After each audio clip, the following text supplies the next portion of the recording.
on the dot at 8:30, and you can plan the rest of your evening. Thank you so much for joining us at The Wandering Artist. Some of you are new here at The Wandering Artist, so welcome to this beautiful arts and culture space. It's one of the finest places in Chennai, which has been set up by two wonderful people, an artist, Kaveri Uvanna, and Nalanda Way's Sriram Iyer. This is a place where artists come to express themselves, to share what they've learned, talk to us about their journeys, like Rehane will talk to us today. This is also a place where students come and seekers come, and we run workshops here. I'm using the word we. I like that. Yeah, you love that? Yeah. So we run workshops here all through the month, and we're very on almost every discipline. Art discipline is covered, and we've got yoga and guitar starting pretty soon, right? Yeah. So if you have members in the family who are keen to learn an art form, please register yourself at the front desk as you leave, and they'll be sure to send you updates on newer programs and workshops as they happen. This particular program, this conversation series is called The Artist's Soul, and Vani, my wife there, Vani and I, we curate the Artist's Soul series in partnership with The Wandering Artist. And the idea is to talk to people like Rehane, talk to artists, and understand their journeys. And we bring this quality of being students ourselves. What is it that we can draw from their lives? What takeaways can be there for us? And we think that artists are on a different planet, but in a way there is an artist in each one of us.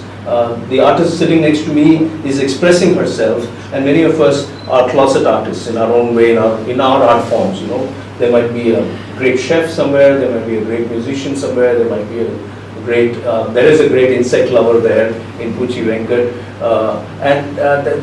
each one of us has a choice, and we to express ourselves, but we don't. And the artist, the one who expresses, goes on to become an artist. So the idea is to learn from their journeys and see how we can share notes with them.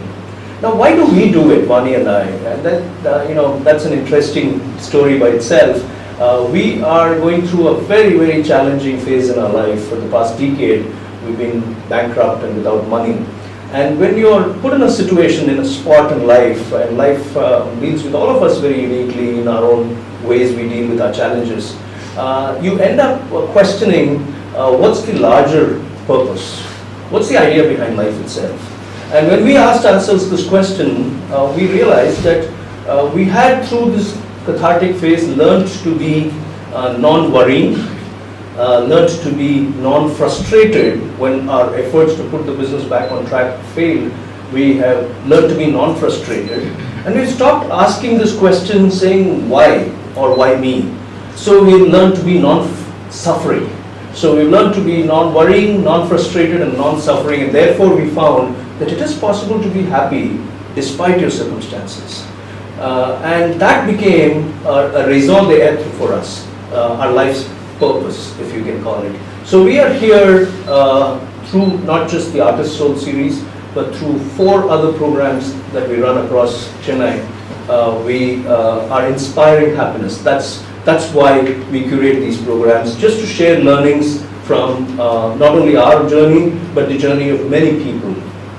And these are non-commercial programs. They're not done for any gain other than for sharing. This is also the phase in my life when I wrote my book, Fall Like a Rose Petal, and you can find it on Amazon or on Flipkart. And I share through the book the journey of our life and what we've learned from it. I also write a blog every day. I do podcasts and I do video blogs. So if any of you is interested and you are on Google Play, there is now an AVIS Viswanathan app.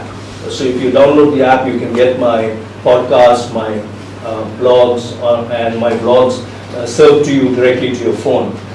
And iOS users will get it, will be able to download it, I guess, next week.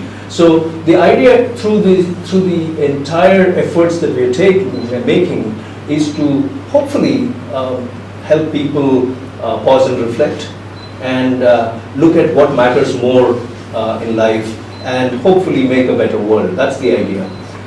Many people ask me, so what do you do for a living? And if you're curating all these programs and these are non-commercial, then what do you do for a living? So we do have a workplace happiness firm.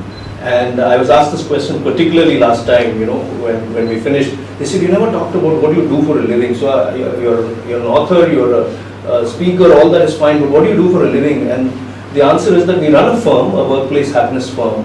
And that's the firm which is in a lot of distress right now. And so we don't have enough at any time, or enough work or money at any time. But that hasn't deterred us from being useful.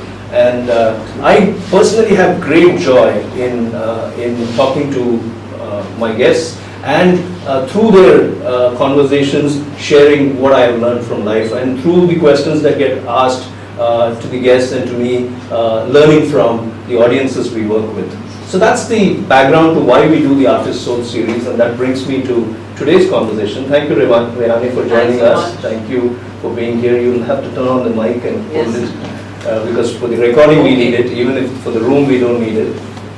So the format of the conversation is pretty much simple. For about the next 50 odd minutes, Rehane and I will be in conversation, and we'll be going over her experiences in life, and towards closer to 8 o'clock we'll open the floor for the audience to ask questions, and we will close the program as I said at 8:30 sharp, right? So are you all set?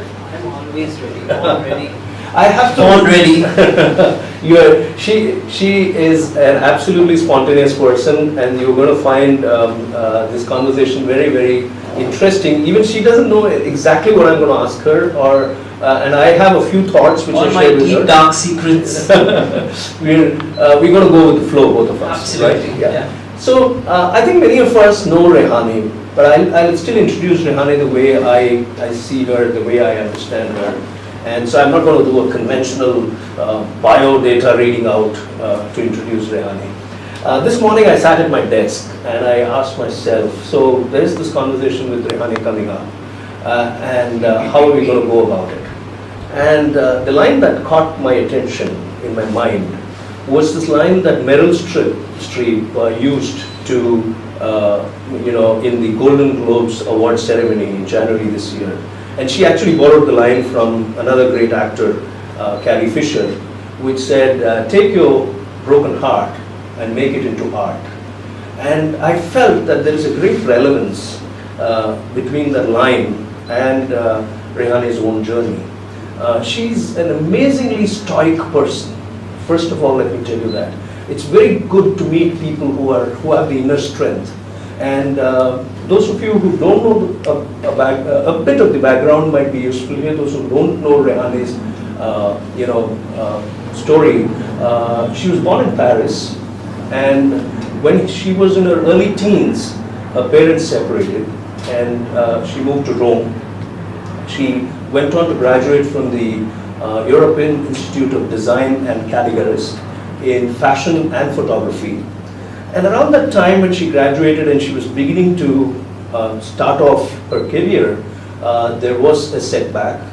Her mother died in very tragic circumstances.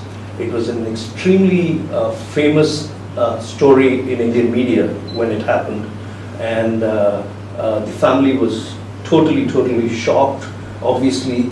And here was somebody setting off on her career, and here was a tragedy that the family was coming to terms with. But to take all that on one side and continue to focus on expressing herself, and in just about a few years after all this happened, she got the Miss India Femina Award for the Best Creative Fashion Designer in the year 1996, am I right? Yeah, 1996. In 2011, she got the NDTV Hindu Lifestyle Award, and in 2013, and I'm just picking up a few awards, but she's got a lot of them, but she got in 2013 the FICCI Award for the most outstanding woman achiever. So can you imagine somebody who's dealt with a difficult teenage and becomes a young adult to deal with a huge tragedy, and then how the person copes with that tragedy and instead pours her entire heart into an art form that she's in love with. I think it calls for a great sense of courage. Thank you so much for joining us. So sweet, my God. I'm looking at myself in a new light now. Really, was that me? Obviously, it is you, and that's the way I see you. I have another connection with Rehane. Her sister Sabha is married to a very dear friend, and that's how I met you first. You may not remember it. We met at Antoine and Sabha's wedding. That was the first time we met, which was in the year 2000, Jan 1, 2000, right? It was the wedding of the millennium. So we met there, and we've been good friends ever since. And so thank you for joining me here today. Pleasure is mine. So let's start the conversation, and let me ask you. So your father was a diplomat, and you were born in Paris, Yes. and you had a lot of early years would have been a lot of travel with the family. What kind of influences in the early part of your life directed you towards fashion? Okay, my father was, of course now he's retired, a part of the Indian diplomatic service. Okay, Akbar Khalidi, of course, very highly ranking diplomat in Middle Eastern affairs and stuff. But we were his extra baggage. Me and my three sisters, we're four girls, okay, like Little Women, whoever's read that book. Four girls, father, mother, going all over the world. And even when we were in India, we would be in Delhi, in Chennai, in Bangalore, and we would never stay in a place for more than a year and a half, 2 years. And frankly speaking, I think everyone should have movement. It gives you a kind of a different perspective to the way life should be lived. You know, lots of people get very comfortable with where they are, their comfort zone, their bed, you know, their kitchen, their mug. You know, that type of attachment you will see very less of in diplomatic families or in army families. You know, because we are all so used to being moved all over the place all the time. So I have to thank my father's job for giving me this global view on everything. You know, I don't think of myself, of course I think of myself as Indian, but I do think of myself also as a global citizen, you know, because I've just been everywhere, you know, whether it was being born in Paris, of course, who's going to remember when you're born, but then I've been to Jordan. My first memory as Rehane is Jordan, and it is Black September. You know, Black September is when the Palestinians and there was a huge war happening. That was the beginning of that of the Middle Eastern crisis. That's my first memory. The sound of machine guns. My puppies being poisoned because we had dogs. Okay, when we were in Jordan, and people generally in the Middle East do not like dogs. So they had poisoned 6 of my puppies. 6 puppies. Oh, they were dead on the snow with blood coming out of their mouth. And that's my first memory. You know, snow and these puppies with their eyes closed and a little bit of blood on the snow. And the sound of machine guns and blackouts and these things flying overhead. Gunfire. Okay, so that's my first memory. And mustard fields and blue skies and white clouds. So that is Rehane, age 3.5, 4 in Jordan. After which we moved here, moved there. I mean, I can write a history book, a book on my journeys. We always seem to be going to places that had war or whatever. It doesn't matter because every place is so beautiful. The world is so beautiful. Wherever you go, there's only beauty and experience. I mean, any experience apart from what you're used to is a good experience. You should never look at it like, oh, I went there and there was this issue there and I had a passport, my passport got picked. Whatever it is, it's a new experience and life is about experience. And fashion, so were there early influences? Were you an artist in, yes, I mentioned, school? I was always very artistic, okay? And I was a huge big dreamer, okay? We have 4 girls in our house, okay? Zibande, Sabah, myself, I'm the third. and my younger sister, Sam. And I was very, very artistic. And also very athletic, which is a very weird combination, because generally you're artistic and dreamy and then that's it. But here I was track and field and drawing and painting and doing everything, singing, everything. I basically loved clothes because I come from a family where women are very, very beautiful. Okay, they're not like pretty beautiful, they're like jaw-dropping beautiful. Like my whole family, if you ever had to come for a wedding, to a Khalili Namazi Mirza family wedding, the women are outstandingly beautiful and outstandingly elegant. You know what I mean? And outstandingly articulate. So our bar was right there. I could not be, okay, chalta hai, wear rubber chappals and go walking around. I could not be that, because here we are with such fantastic, role models. And it's not just about, oh, she's looking gorgeous, she comes from an almost royal family and they've got a great lineage. These are women who are educated, who are articulate, who are well-read, who are wealthy, who've got everything. You cannot be some disappointment. It's not like you have to live up to their expectations of you. You have to live up to your own expectations of yourself. Okay? It's not like only their expectations matter. Their expectations, they matter. But I think your own expectations should matter more to yourself than theirs. Right? And for me, it was always my own expectation that I should be in my own eyes better dressed, better spoken, better read, more talented than everyone that has come before me.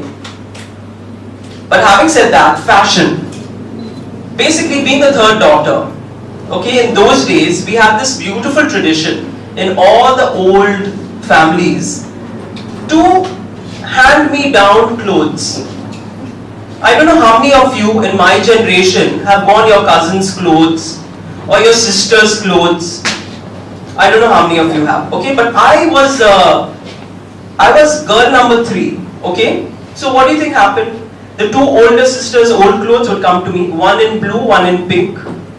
Then, to add insult to injury, the younger cousin's dresses also would come to me. So, maybe for the first 14 years of my life, not 14, 12 years of my life, I was supposed to buy all old clothes, like all the time. And no one thought it was a big deal. Because we would hardly go out as kids, of course, if we were traveling with our dad and all, we were more or less just studying and going home and playing football or playing hockey, and we had a totally different upbringing, nothing to do with the whole diplomatic corps and this. That came much later when I was 15, 16, 17. But as a kid, these leftover clothes from my 2 oldest sisters, I think that's where I was born with this Junoon, which means passion. I'm going to wear good clothes one day. Because, my mother believed, if you have very good looking children, and all 4 of us look somewhat like me. My 2 older sisters are taller than me, slimmer than me. My younger sister is my height. So when 4 of us have to enter a room, even if you're sleeping, you'll come back to life, and all of them have these larger than life personalities. So she said, among us we believe if your child is too pretty or too beautiful, you don't add to their prettiness by dressing them well. You kind of let them go like little snotty children.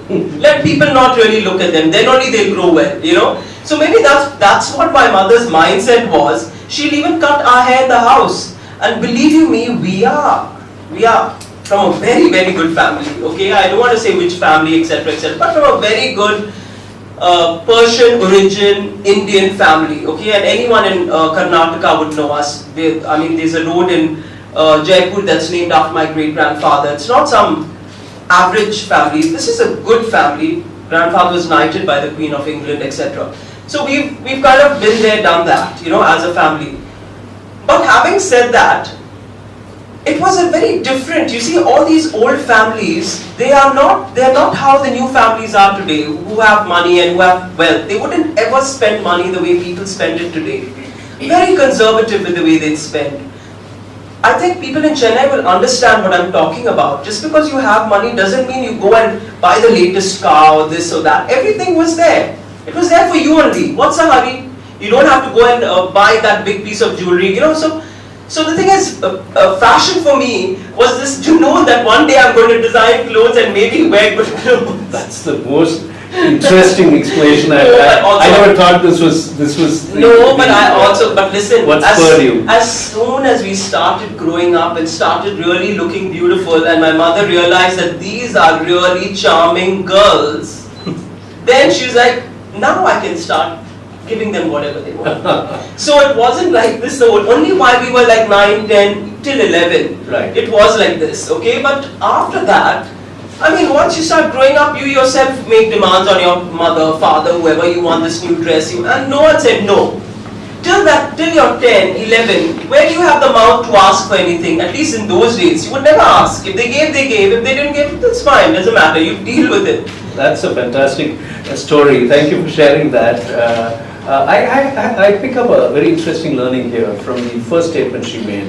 Of course, the junoon for fashion. But not just for me. I love fashion anyway. It's not just clothes. Right. So, she did talk about that. But if you backtrack a little bit into the conversation, an interesting point she made was that when you travel a lot and you go through a lot of experiences, you learn from them. And she said she sees beauty everywhere, which is very important. I think we try to look at our worldview is very restricted at times, and we try to see it only from where we are. But if you travel and you accumulate a lot of experiences, you do notice beauty everywhere. Those of you who are regular at my shows will know that I'm a big Rumi fan, so I'm reminded of Rumi, Jalaluddin Rumi, and his poem, a couple of lines from that, where he says, in everything I spot beauty. Every moment, every place is telling me, take my design and put it in your carpet. Which means there is an opportunity to be inspired by everything around us. And I think that comes only when you are looking at the world at large and not looking at only your world. May I just interject here? You know, people love joy and they love happiness. They don't love pain.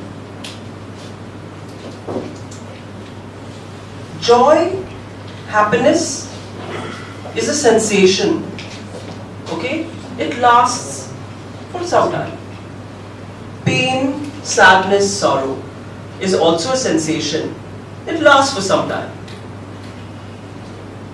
You know what I suggest? If the knife cuts, push it deeper. Push it deeper.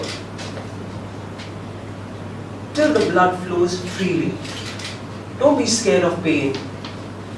Don't be scared of negative experiences. You are alive just once.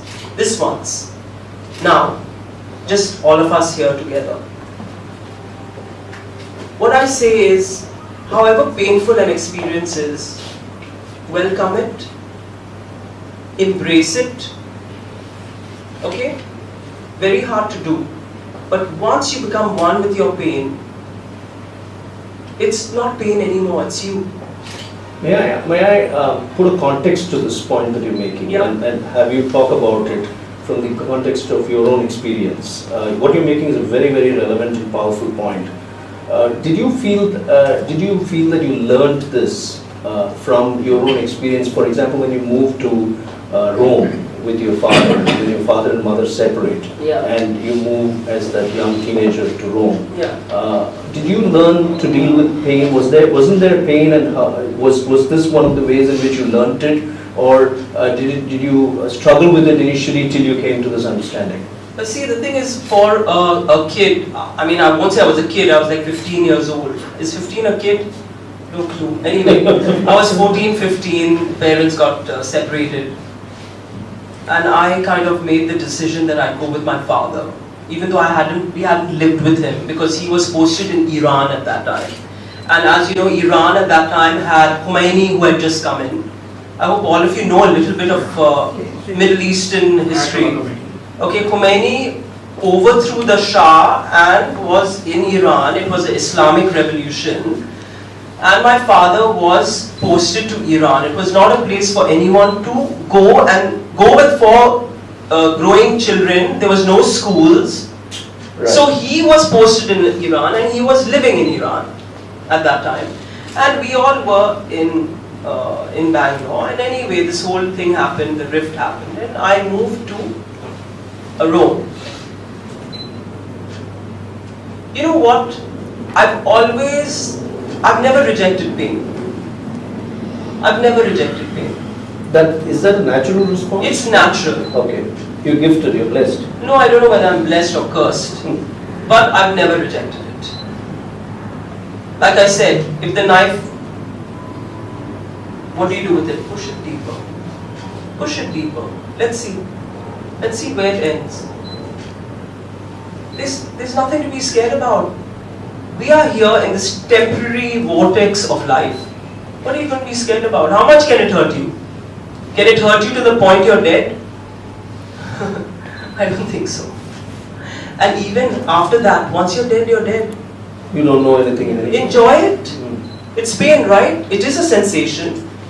Black to white. White is happiness, black is sadness. Or you go black is happiness, white is sadness. You go from one end to the other. It's still a sensation. Please try to enjoy pain. Maybe you'll find something what I'm telling you in it. Write poetry. Savor it. Someone says something mean to you. Something that's stabbed you in the heart. Sit back. Just let it go right into you. It's such a beautiful sensation. Why do you fight it? Anyway, when I reached Rome, I lost one thing, which was my mom. Meaning she was in Bangalore. And me and my younger sister, my father, went to Rome. And I found Rome. Now people say, what's Rome? Okay, it's a place in Italy, it's a capital. But for me, Rome, in a very strange way, I had identified Rome as being my mother. I don't know whether you can, when I look at Rome, I say, this is my mother. This city is my mother. Because my mother had left behind.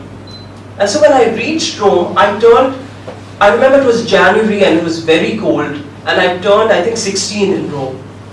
My 16th birthday, and I got a bad attack of pneumonia as soon as I arrived. I think it was the shock of the separation, going to a new place, not being in Bangalore with my friends anymore, taking this decision as a 15-year-old that I would go with my father and not with my mother, and taking my younger sister with me and saying, you're going to come with me and you're not going there. Because I made a decision even for my younger sister, which I don't know was the right thing or the wrong thing, but I did make that decision as a 15-year-old. I celebrated my 16th birthday in Rome. Then promptly got sick. And I remember Rome protecting me. The whole city protected me. The walls, the floor, the grass, the dandelions in springtime. The skies, the open fields, the opera, the language, the crude gigolo-looking Italian guys, the women with over-made up faces, how much makeup those women wore. You could count their eyelashes. The first woman I saw when I got off the plane, blue mascara in 1980s. That time blue mascara was in. I could literally count how many eyelashes she had. I think she had like 6 or 7, all clumped up together. And she said, ciao bella, come stai, you know. And it's just so vivacious, you know, the Italians. I love them. But more than the Italians and their language and their food was the city of Rome itself. And I can never explain how I feel when I think of Rome. It's an emotional thing because I lost one mother, I gained another mother. For me, Rome is such a fantastic city.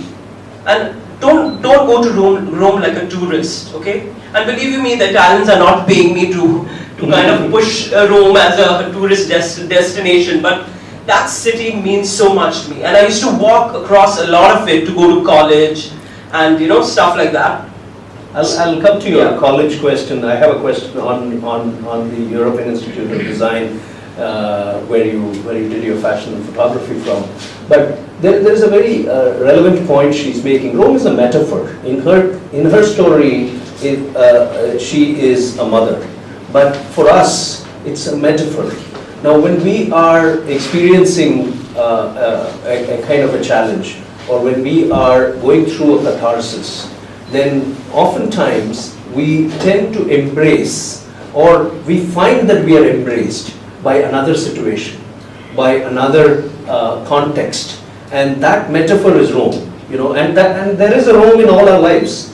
But if we pause and reflect is when we will see it. Otherwise, it might just miss our attention. So there's a very powerful point you make there, Rehane. Thank you so much. So how was college and so you had to as you were finishing your high school or whatever in Rome, you had to make this choice that you had to get into fashion, right? As a field of study, and you studied photography also. Yeah. So I have actually two questions. What made you decide in favor of fashion? And B, when you graduated, you had this. You are a trained photographer, school photographer. So what made you decide not to pursue photography but stay with fashion? So the two related questions. Very practical. Right after my education, which is I did my 12th standard in a college in a school called Marymount International in Rome, which is a very, very prestigious school. I wanted to go to the JJ School of Arts in Bombay. Oh, seriously? Okay. Yeah. Okay. Interesting. Okay. Yeah, but they didn't take me. They didn't take you? No. Okay. Why? You didn't make the grade for them? They didn't even ask for an exam. I don't know. They just didn't take me. They knew. Did they give you a reason? No, they didn't take me. I have no clue till this day why they didn't take me. Were you hurt by the rejection? The thing is, I thought I would be taken by JJ School of Design or Sophia's. Okay. One of the two. But I was very keen on JJ because that is like one total art scene over there. It's like got such a fantastic reputation. Right.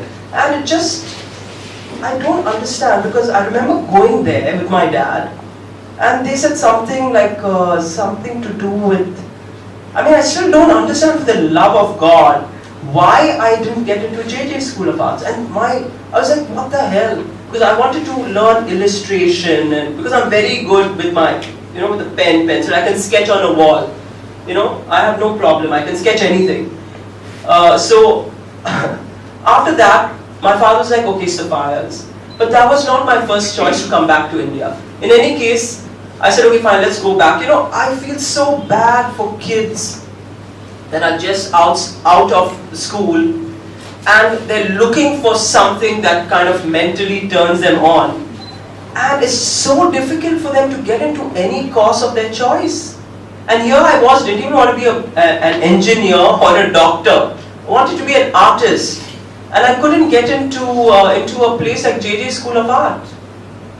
And till today, I don't even understand for what joy, because my father, being a government servant, it could have been easy for me to just walk in. I would imagine so. Yeah, it didn't. It didn't. They didn't want me there. But whatever, it's not that it's a great loss to me. I'm sure it was a loss to them as well. I don't know. I won't be arrogant to say it was a loss to them. Who knows what it would have been? Maybe I would have been kicked out like 2 years down the line or something for bad discipline or whatever, because I've always had a little bit of a discipline problem. But anyway, so the thing is basically JJ school didn't happen. Then I didn't want Sophia. I could have gone to Sophia, but I didn't want to go there. So I came back to Rome, and I said, okay. In Sophia, I was supposed to pursue this, photography, fashion, that whole thing of subjects, that bunch of subjects. I said I may as well be in Rome, and I wanted to do fashion, but I was not articulate in my brain enough to do fashion. So my father said, why don't you do photography? So I did the first year of photography, and of course fashion in those days in Rome was like huge. You had Dolce & Gabbana, okay, they just kind of burst onto the scene. Then you had Versace, who was in his golden moment, okay, in the 80s. Then Valentino, who was my neighbor. Like these were the trio, okay, the holy trinity of global fashion. And all of it coming from Italy, and there I was studying to be a photographer, developing my own black and white rolls of film, trying to. And I was all the time looking at this fashion this, you switch on the TV, you'll have these models walking down the ramp or making all those pouty faces. and you're so young and impressionable. And I was like, you know what? This is what I want to do. Because I was always obsessed with clothes anyway. So I was like, this is what I want to do. And I was already like almost into my first year of photography. It was leading on to the second year. I was like, oh my God, now what do I do? I'll have to tell my father I want to change tracks. So my dad was like, listen, you finish your photography, and if that urge is still in you, you go ahead and do fashion.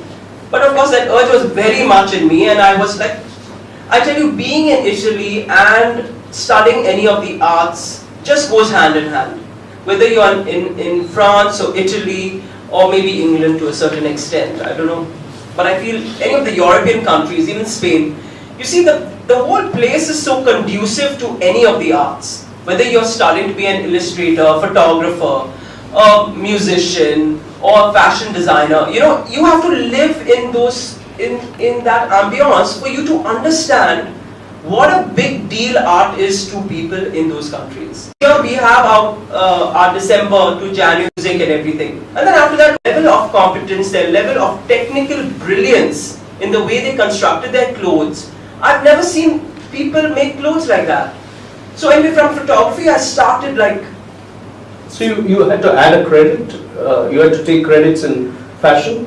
In the second year onward? No, the thing is basically the European Institute of Design, there was a course fashion photography and stuff. Okay, okay. So we were doing fashion photography and all that, but I wanted to do hardcore fashion. So my father was like, okay, you know how fathers are. You've already chosen one thing, now what are you going and choosing another? So I was like, what the hell? So I remember Valentino Garavani, who's of course the Valentino, the god of feminine, beautiful, sophisticated, luxurious fashion. Okay, he's like #1 in the world. He was my neighbor in Rome.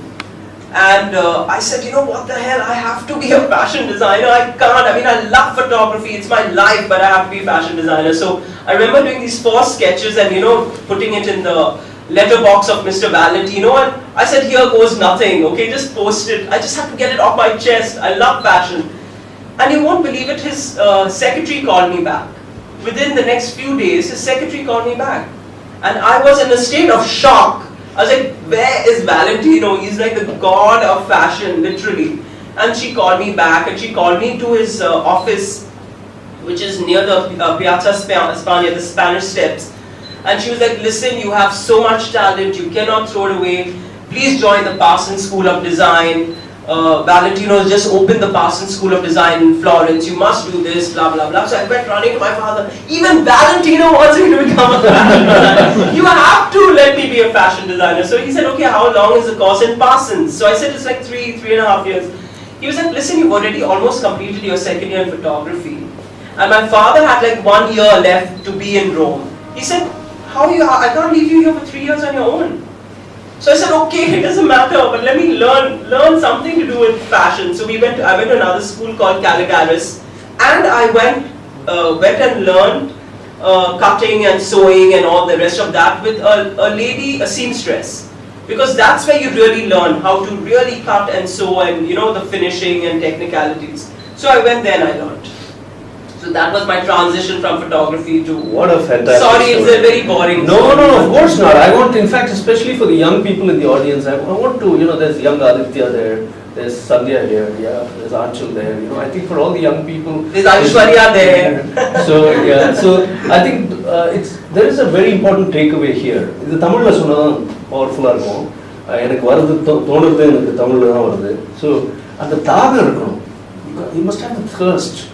அந்த தாகம் இருந்தாதான் வழி பிறக்கும்.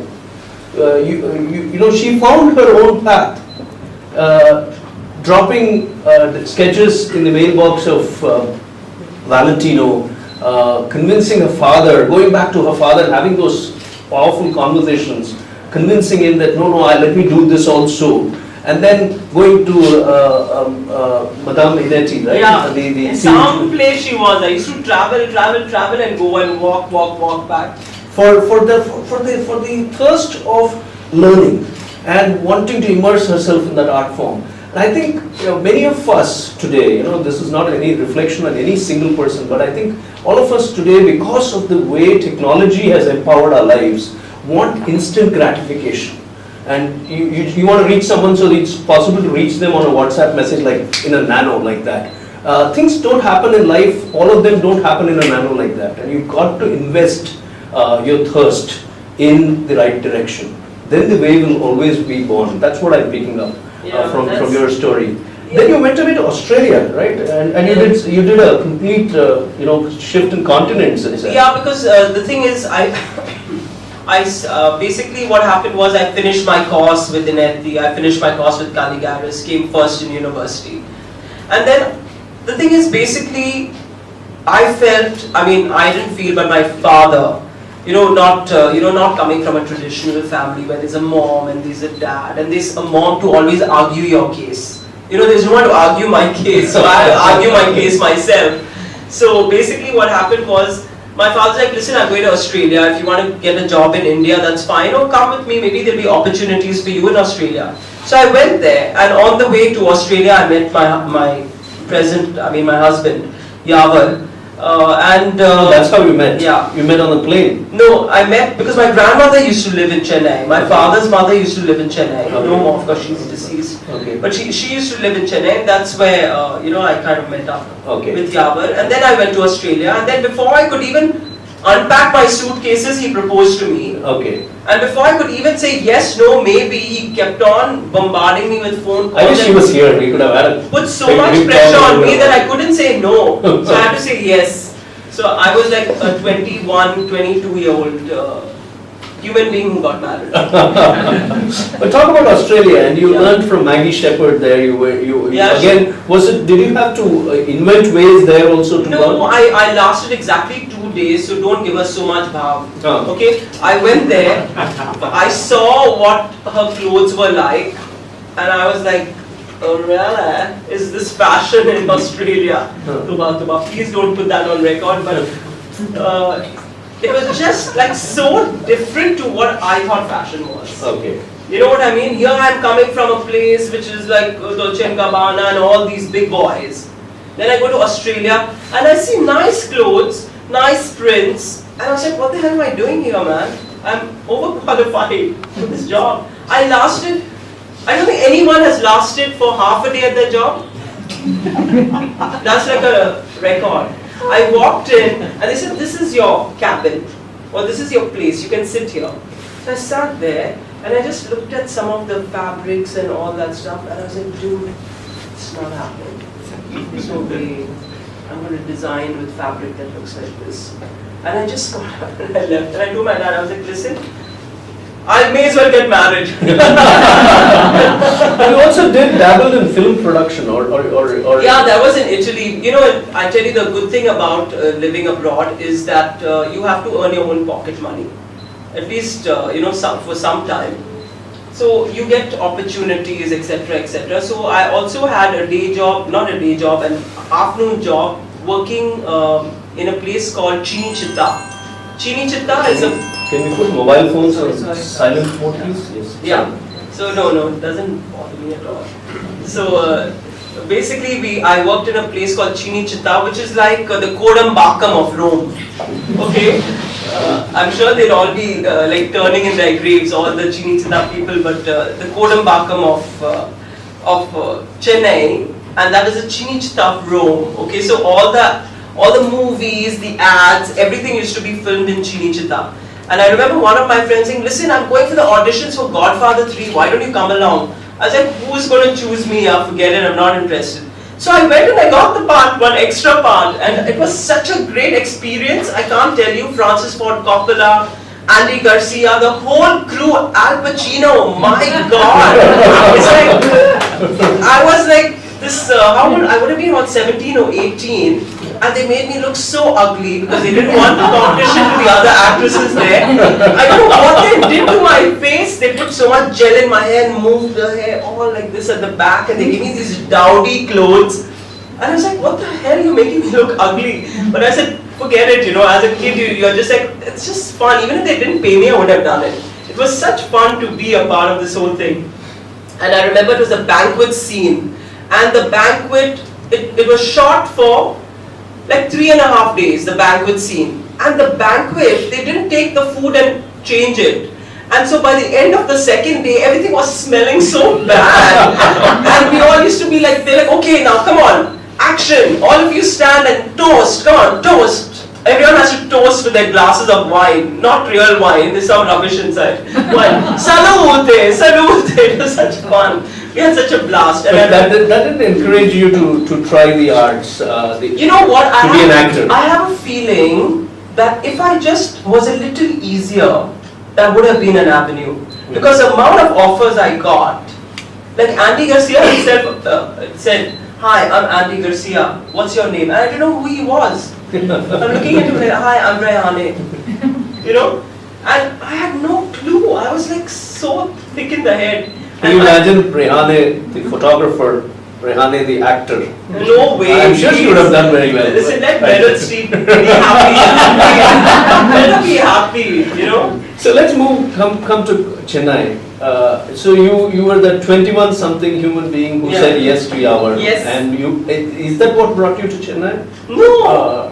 You had family here. I came to see my grandmother. Right. Yeah. Right. But you then choose to operate out of Chennai. Now, for a person born in Paris, travel the world, or why not Mumbai? Why not Delhi? Why did you choose to live out of Chennai and work out of Chennai? You know, I'm not asking this in a derogatory sense. No, I understand. You know what? Out of sheer curiosity. I'll tell you, for me, being in any part of India, whether it was Chennai, Bombay, Goa, Timbuktu, even though that's not in India, you know, would have been the same. I never thought that, oh, Chennai is conservative, they don't like to spend money, or Bombay is like very hip, they'll spend, and they like fashion. Delhi will only spend if you're seen in the press, you know.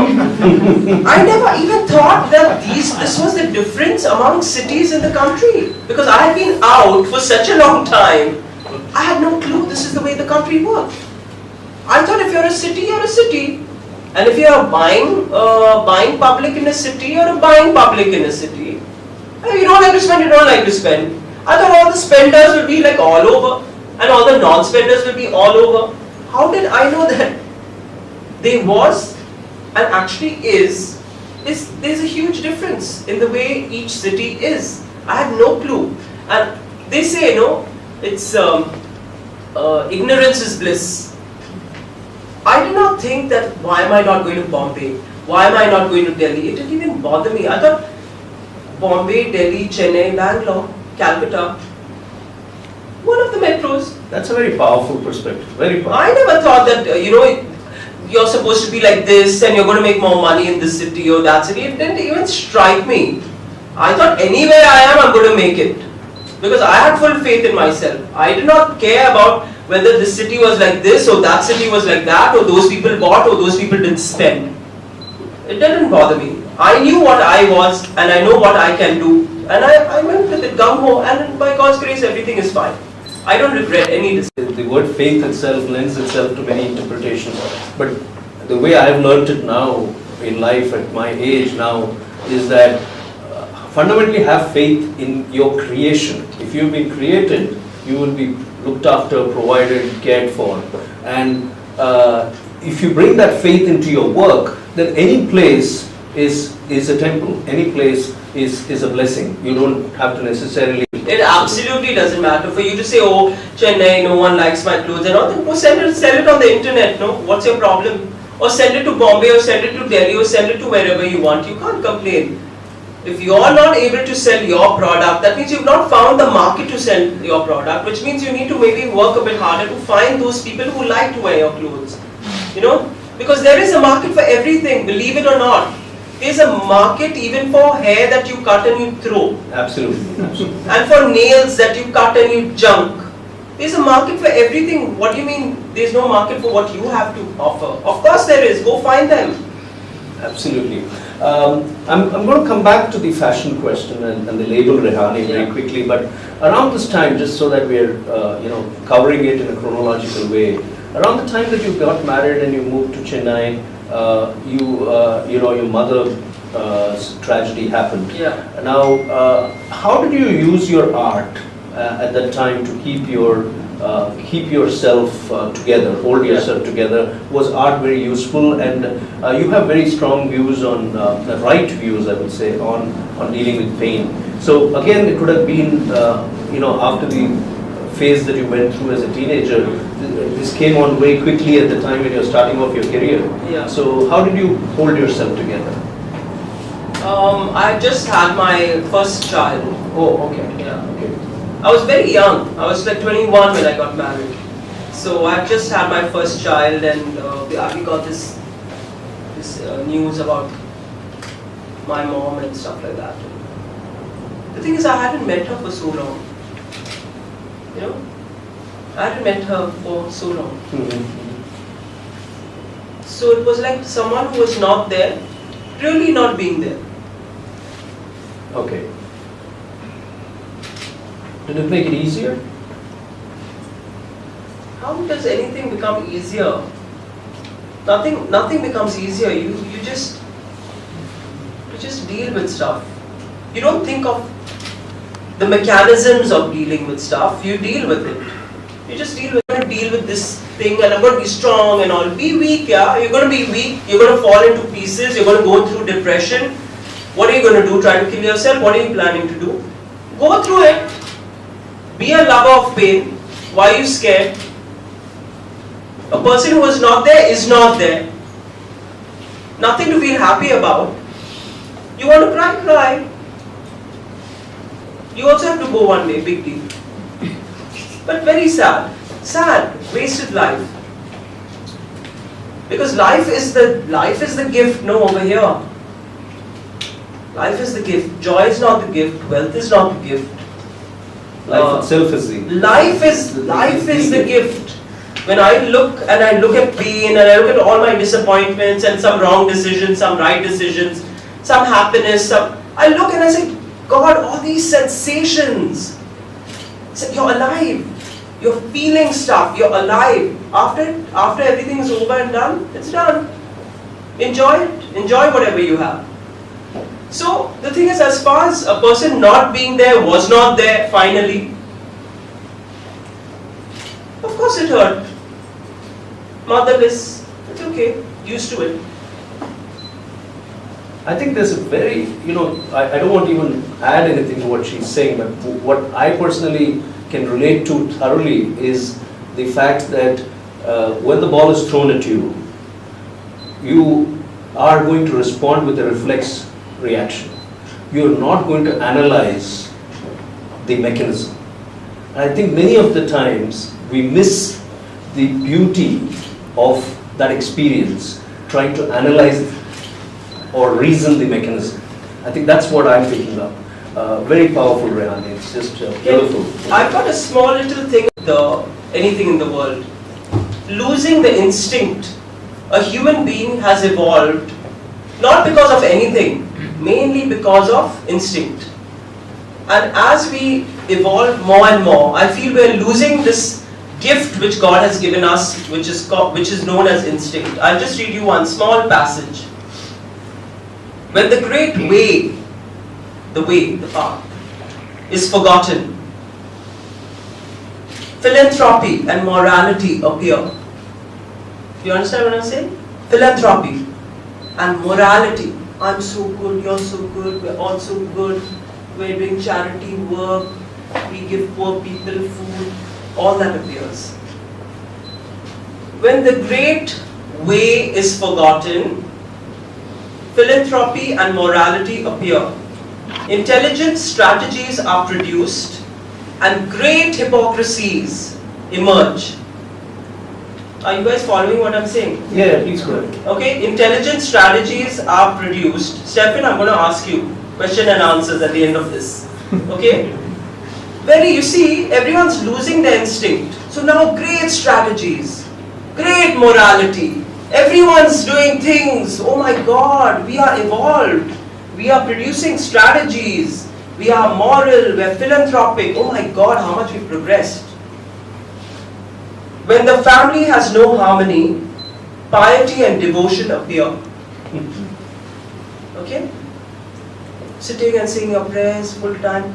There's no harmony over there. The nation is confused by chaos, and loyal patriots emerge. So whatever you all have learned, which is good, actually is not so good. So what have all of you learned? Can you answer me that? Philanthropy is so good. Huh? Strategy, oh my God, how many books on strategy have we read? You know what is the cost of all this? You've lost your instinct. You've lost your instinct. You've lost the instinct of catching this paper if I throw it to you. Because you're so involved with the intellect and the strategy and this and that. What are you now? You've become human. All of you are human now. I'm human. We've lost that God-like, instinctive, that instinct. A child when it's born, it knows how to survive. How does it know to survive? Tell me, how does it know to survive? Was it taught how to survive? Isn't it instinctive? Isn't it what God has put into the child that makes it survive? So why are you also intelligent? Why are we also intelligent? Strategy, philanthropy, devotion, sit and pray. I feel sad because all this is not the path. Set yourselves free. For me, that's it. And stop judging each other. Stop judging me. And when I say stop judging me, I mean really stop judging me. Because the amount of judgment that I have gone through is like unbelievable. I walk into a room and every person has got a different idea of who I am.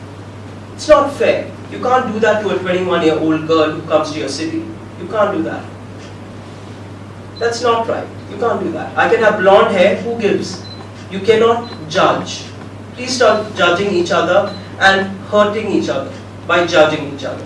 And retain that instinct, the human instinct. Yeah, the main thing is instinct. Everything is lost. Everyone's become too clever. In fact, Rumi says, sell your cleverness and buy bewilderment. I think she's referring to that, when the joy of dealing with life as it is, the experience of dealing with it as it is. Whether it's joy, whether it's pain, deal with it. I have one, I'm keeping a tab on time, so I have a couple of questions on brand Rehane, on the label itself. And you can answer it from the way you see it. Yeah. But I'm presenting the question more like the way people look at fashion itself. Yeah. So fashion sometimes is seen as for people with the right size, which is often seen as zero size and all that. Or fashion is also for the people who can afford it. Now, as a designer, when you style people and you style celebrities, you style common people, and you're one of those who fuses Indian sensibility with European trends. Yeah. So you do all of that. How do you? Aren't these myths that it's only for some specific strata of people, or it's priced only for some people? How do you bust these myths in your work? Well, it's not a myth. It depends. If you have a Pret line, Pret lines are generally cheaper in India at least. If you have a high fashion line, obviously it's going to be more expensive. But I say people have to change their idea of high fashion and spending. Oh my God, I'm not going to spend 25,000 rupees on that dress. The fact is, the designer is not earning all that money. Okay, the fact is, a lot of that money is going to 10 other people. So don't think that, oh my God, who's this fat cat designer, okay? Taking 25 grand for what? What has they given me? Like two embroidery, little bit of embroidery here, one border there. Okay, it's not that at all. It's just that our industry as high fashion designers is an expensive and it is an exceedingly expensive industry. Gone are the days where you could get labor cheap. Today it is cheaper to produce stuff in Vietnam and in Bangladesh than it is to do in India. And I really am thinking, even though Mr. Modi says, what does he say? Make in India. Make in India. Make in India, but Indians will not buy at those prices. So make in China or make in Vietnam. Vietnam, one of the two places, that's the only thing we can do. Because I'm telling you, this is the future of Indian fashion. Production is going to stop here. That is for sure. Because the way the price of labor, hand embroidery, I mean you name it, everything is crazy. And now you've got GST, which is, I mean, God help us, I don't know where we're going to go with GST. So the thing is, Make in India is a great concept, and that's the reason why I'm back in India. I could have chosen to go anywhere. I mean, I could have not been married in India. None of my sisters are here. But the thing is, I really believed, and that's how many reallys I said. 4. 5. Okay, 5. Okay, I really believed. I believed in India being the number one country in the world, and I wanted to be a part of it, and that's why I came back. Because I said, even if I'm a frivolous designer, at least my contribution will be something to the country. I really believed, and I still believe. But the thing is, if things continue like this, labor and production is going to slowly shift out of the country to cheaper venues. And that's because we cannot put that big price tag back onto the public. Because there's no justification for it. You get what I'm saying? We can't justify. How come you spend so much? How come, people say, what am I paying 25 grand for? Like, how do you justify that? Silk costs so much. Chinese silk is cheaper. Indian silk is so much more expensive. Chinese chiffon is cheaper. Chinese georgette is cheaper. So are you saying that this if we were to still regard it as a myth, it comes from a lot of lack of information about the kind of work that designers? Yeah, you can't see when a person is sitting and doing hand embroidery. They're not going to charge you peanuts for the hand embroidery. I'm sorry. They're going to charge you one arm and one leg, and you pay that. You pay your arm and your leg. So the karigari yes demands a value, right? Of course. Right. And how dare you not pay them? They have to be paid. How do you argue? You're going to sit and argue over something that's costing 2.5 lakhs. Where do you think the 2.5 lakhs go for this one garment? For example, if it's a wedding lehenga, where does it go? Do you think the whole 2.5 lakhs goes to the designer? No, sorry. At least 1.25 will go straight to the guy who has bloody put the, sorry for my, should not say the bad words and all, but at least 1.25 will go straight to the karigar, the guy who is working with his hands. And why not? Why not value them? Yeah, exactly. No, but then we don't value them because we don't want to pay that price, no? So what happens? What's the next step? Now, machines have been produced. They're called digital embroidery. Okay? I won't even go into this because I'll start totally losing it. No problem. Let me go to the next question. No, because digital embroidery is going to make our Indian embroidery extinct and even more expensive. Okay? Whatever you can do by the hand for 10,000 rupees, you can do by digital 1,000 rupees. Who is going to buy that 10,000 bucks thing? Who? And who is producing these machines? Guess which country? China. No prizes for guessing. Correct. China. Who's producing cheaper silk? Cheaper cotton? Everything cheaper. Everything cheaper. What are we doing? Putting taxes up, doing whatever. I don't know what we're doing. I just don't even want to go into the specifications and the technicalities of this because it's just scary. It's just scary what we're going to be doing to the handloom industry. We're going to make it like handloom is going to become the couture of India. Instead of having haute couture in India, you're going to have handloom based products. That's going to be the couture of India. That's what's going to happen. You get what I'm saying? Yeah. The weaves, Mahatma Gandhi used to sit and weave. What is handloom? It's supposed to be something that comes from the villages. Some extra money the village people could earn out of, weaving their own khadi. They could sell it to cooperatives, which would buy it. Now this has become the class symbol. Can you imagine khadi and handmade, hand-spun stuff becoming a symbol of class? Can you imagine what has happened to the economy? How we've let it happen.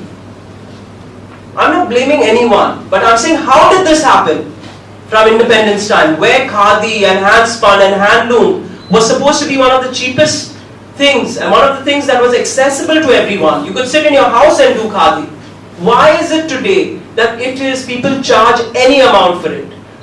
Khadi, hand-spun, you go to khadi, 50 rupees.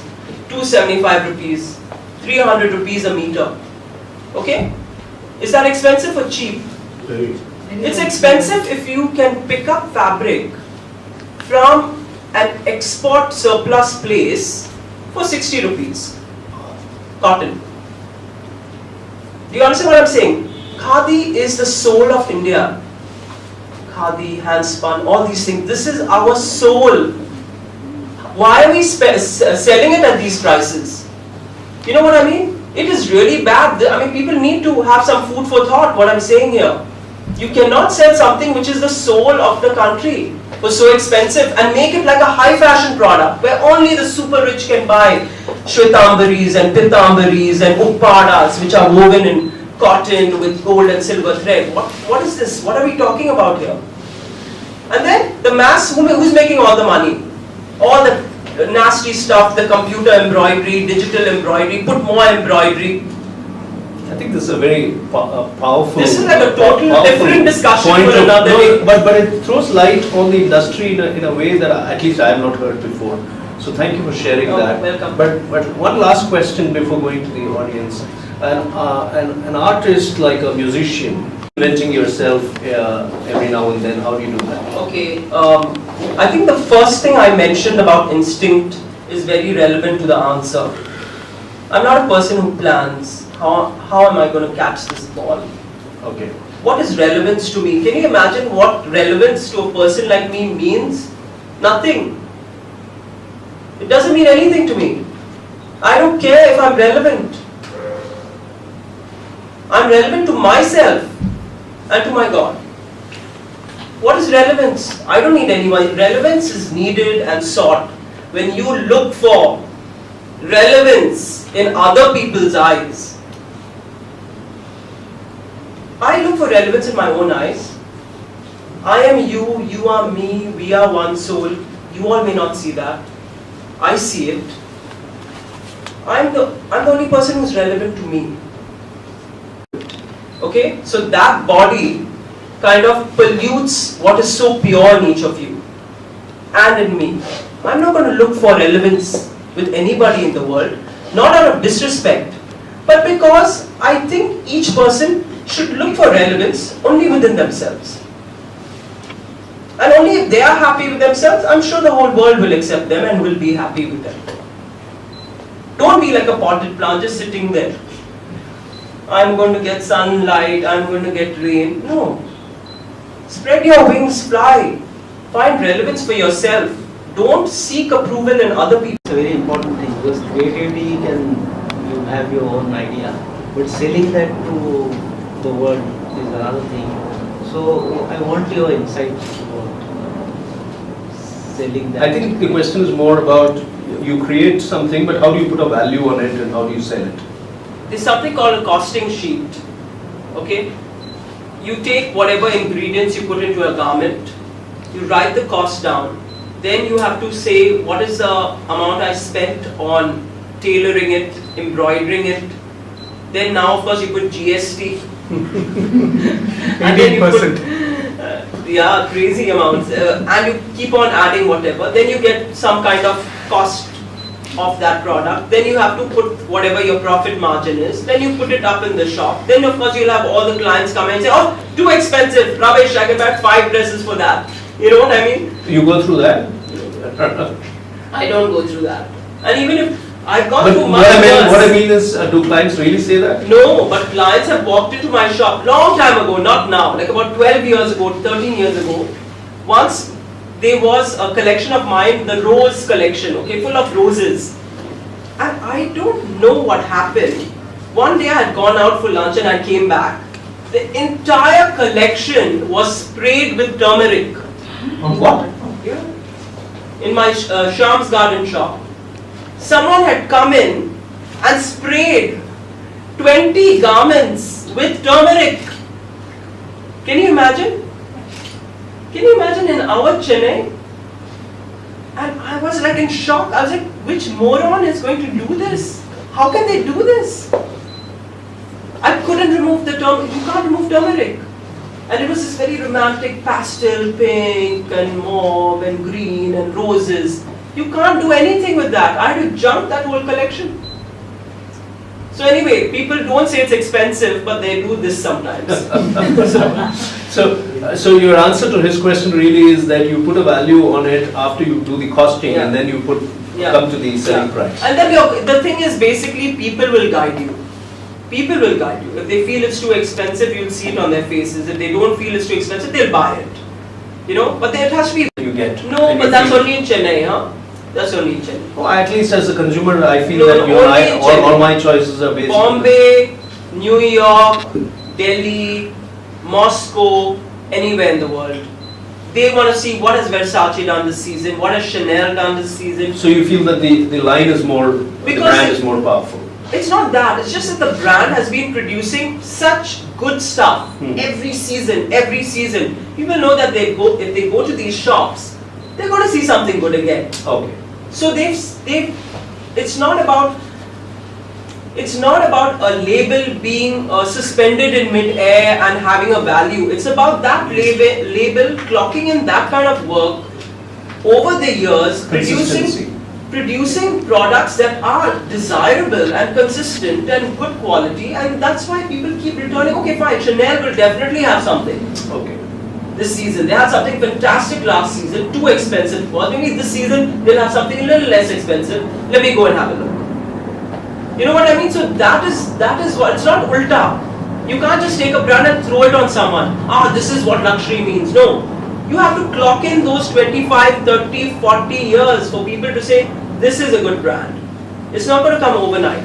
And if things come overnight, they also go overnight. So that's one way of looking at it. Next question, please. Yes. Can I just tell us something about how the youngsters stay inspired, because the competition is more, and in every way they ape West, and now West is going into major depressions. All the youngsters are going to the psychologist. So it has become fashionable even here to buckle easily. Yes. But the fact is that there is a lot of competition, and the population has grown, and technicalities have become more important. So how do these children stay afloat? I mean, how do they keep themselves motivated and do something like what we have achieved? Thank you so much. Thank you. I think you need the mic, hold the mic. Yeah, sorry. Lata, thank you so much. That's a very, very relevant question, because I've got two sons who, one is 24, one is 20. Very relevant. You know what? As AVIS was saying, to find relevance, to be relevant, please, they need to stop looking for that. Because that is misery. Don't do that. I want to be relevant to all of you in this room. Arey, half of you will be like laughing, when will she shut her mouth? Half of you will be saying that. I know one of you at least is saying that. Oh, I want to go home Saturday night, what the hell? How can you be relevant? You have to let these people have. See, the thing is so difficult, because these things actually are born within you. They must have a desire to achieve. And how do you make a child have the desire? You have to show them the plus points of that particular field they're interested in. And tell them, yes, you have to be important in this field, but for you to be important in this field, you have to be technically perfect. Technically perfect. Do not look at being relevant, because you can be God and not be relevant. In fact, God himself is not relevant. Is he relevant? No. Now, where is he relevant? I don't see his relevance, because I see the way human beings are behaving. We are not behaving like as if God is of any relevance. So when God himself cannot be relevant, why should we look for relevance? We should look for perfection in what we're doing. And how do you motivate the youth is, darling, if you look for this, you try to do this perfectly. You know what the rewards for this is? Look at this person, they've achieved so much. Bill Gates. You think Bill Gates looked for relevance? Or question of a particular task or job that has to reach a certain level of perfection. That is where you need to push the youth today. This has to be achieved. Then all these other things fall into line. And if they're not passionate enough, they will lose interest in whatever they're doing. Which is fair enough. Let them lose interest. Rather than them thinking that they like something which actually has got no future for them. I'm glad this question was asked, and I'm glad you I hope I answered it. Thank you. No, I think My question was, how does that, how do these youngsters cope? Half hour before the dawn. Ultimately, whatever we, the elders say, parents say, it's the person who's going through, is the one who's got to self-motivate and keep going. That strength of mind has to be there. But how do you, because I think you've seen the worst of lows. Yeah, I've seen the worst of and the the worst. best of highs. Yes, true. So what kept you going, and what should they do, like, I mean, to keep that? Well, in my particular case, it's just I kept walking. I just kept going. In my particular case. Not lose hope. Even if I lost hope.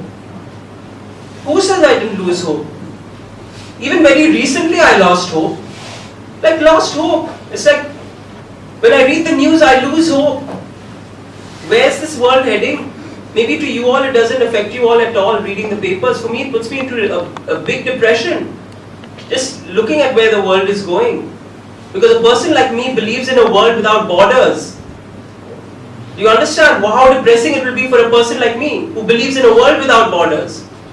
And here what are we doing? Cutting things up, dividing, this is a border, that is a border. And I'm a person who believes in the entire humanity as one big thing. So you can imagine the kind of depression sometimes I go through, hopelessness. But you just keep walking. And I You think that's, keep going. That's And the thing is, how do you make a person keep going? That is the art. Because it cannot be done externally. motivation is essentially What an you have inside to, job. what So I you've got to feel, walk. what I have to do, if my child, for example, my child, and of course they go through ups and downs, I would say, listen, everyone goes through it. You just have to keep going. Okay, just have to, and listen, and I also, just before you all entered, I had told everyone, you don't have to only enjoy happiness, no? You can enjoy pain also. Is it not a sensation like happiness? You know what beautiful poetry comes out of pain? I can't tell you, if there was no pain, there'd be no art. Absolutely. Where would there be art? Where would there be music? Where would there be paintings? Where would there be love songs? Where would there be... I mean, half of the artistic world would be a big zero if there was no pain. Thanks God for the pain. Thank you. Just don't give me too much. But thank you. Thank you, God. So I say enjoy your pain like you enjoy your pleasure. Like you enjoy good things. Enjoy the bad things also. And you just tide over it, because it's not always going to be day and afternoon. It's going to be night and midnight.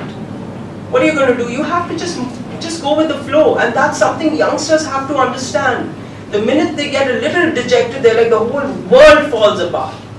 How do you have to tell them that, you know, this is something, it will go up and down, this is the way life is. You should not give up. We have to keep on counseling them. You have to keep on counseling them. Sometimes, and as parents, sometimes when we go through, you know, to add to the point, as a parent, and our child also is going through a lot right now, we have to remember that Khalil Gibran, the children are born through us, not for us. exactly. And we have to remember that everyone, irrespective of the fact that they are your children, has to bear their own cross. You cannot bear it for them. You can be there for them, but you cannot carry it for them. It's their cross. And so I can totally relate to what you're saying and the question, you know. And just keep walking is very important. There will be days of darkness we're going through it, Vani and I, and we know exactly that the greatest service we do to ourselves is we get up every day and we keep walking. And we say that another day, let's see what we can celebrate today. And there will be a challenge, there will be a twist to the tail, there will be a crisis, but we deal But with can it. I tell you one thing, okay? Sorry to sound like a philosopher, but you know, every minute changes, right? 1 minute passes, another minute passes. You have a chance to change yourself every minute with every minute that's passing. At night when you sleep, You wake up in the morning, maybe refreshed, maybe not refreshed, but the fact is, that's another day for you, another chance. You know what I mean? Every moment gives you an opportunity, and that is something you need to teach people who have ambitions, because people who get depressed and who totally go through a bad time are people who have ambition. They want to be